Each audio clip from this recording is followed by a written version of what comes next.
A crowd of 100,000 people watched the exciting launch of Titanic from Harland and Wolff shipyard in Belfast the 31st of May 1911, assured by Philip Franklin, the White Star Line Vice President, that there is no danger that Titanic will sink. The boat is unsinkable. Just like the beginning of all relationships, Titanic carried the hopes and dreams of all who then set sail from Southampton, the 10th of April 1912. Then, sipping tea with unwarranted confidence, Captain E.J. Smith's immortal words. Take her to sea, Mr. Murdoch. Let's stretch her legs. Of all the relationships that sail the seas of life, many get shipwrecked. Most become mediocre, and relatively few truly flourish. Charles Darwin said, "A man's friendships are one of the best measures of his worth." Muhammad Ali adds, "Friendship is not something you learn in school, but if you haven't learned the meaning of friendship, you haven't learned anything." Famed for the TV series Friends, this from Jennifer Aniston. "There's nothing like a really loyal, dependable, good friend. Nothing."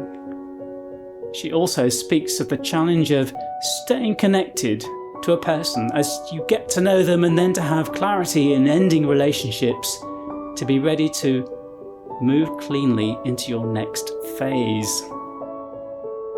The human heart is very deep, and so are the seas that hold so many wreckages, calling many to the depths. Speaking of the might have beens, Titanic historian Walter Lord describes the haunting experience of the if-onlys. If only more lifeboats. If only the watertight compartments had been higher. If only attention had been paid to the icebergs. Like relationships, these things are often left until too late. This is true of relationships between family members, friends, work colleagues, neighbours, romances, and of course marriage. These can be badly made, badly sailed, hit unintended icebergs, or even be torpedoed. But if they were worth starting, are they not worth saving? Can you think of relationships around you that might be old, but even now, action could be taken to avert loss? Many treasures go down with wrecks. Titanic survivor Eva Hart spoke of the dreadful sound of people drowning and the terrible silence that follows it. Museum curator Dan Conlin unwittingly hits on a striking parallel with lost relationships as he objected to a salvage operation for Titanic, commenting, "It is not a question of actually finding a bone. There are human remains in one form or another all around that wreck, as well as all sorts of shattered lives directly associated with it." You might be able to salvage gold, but resurrecting a dead relationship is quite another matter. With the divorce rate heading for 50%, and many people desperately lonely, relationships are having a hard time. We all long for good relationships.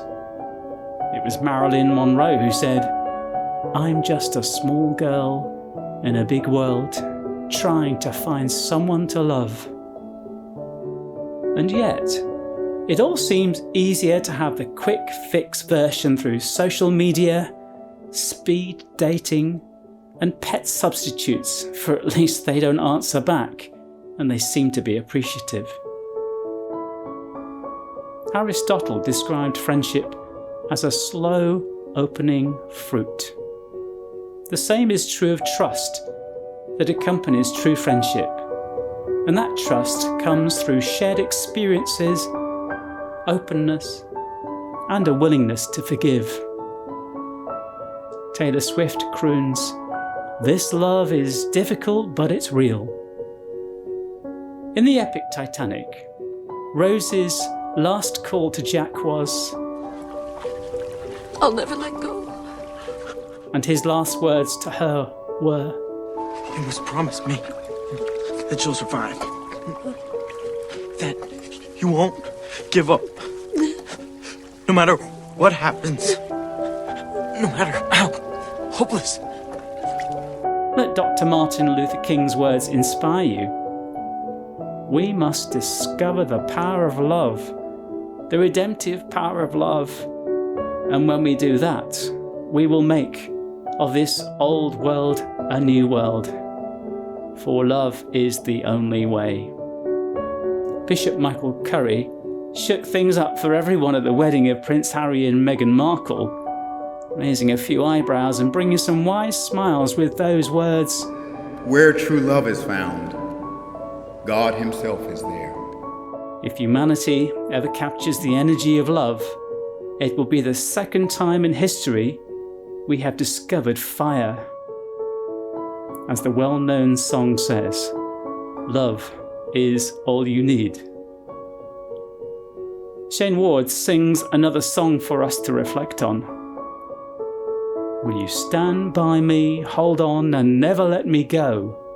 Will you stand by me? With you I know I belong when the story gets told. Shortly before Titanic is lost, Wallace Hartley and fellow musicians called passengers to think about the most crucial connection as they played the old hymn, "Nearer, my God, to Thee." Before those final words, "Gentlemen, it has been a privilege playing with you tonight." everything about humans suggests we are made for relationships. It is God's way, and connection with Him through Jesus gives us the life and the love we all need. Getting that connection right will make sense of all your other relationships as parents, work colleagues, friends, lovers, and children of God before the story gets told.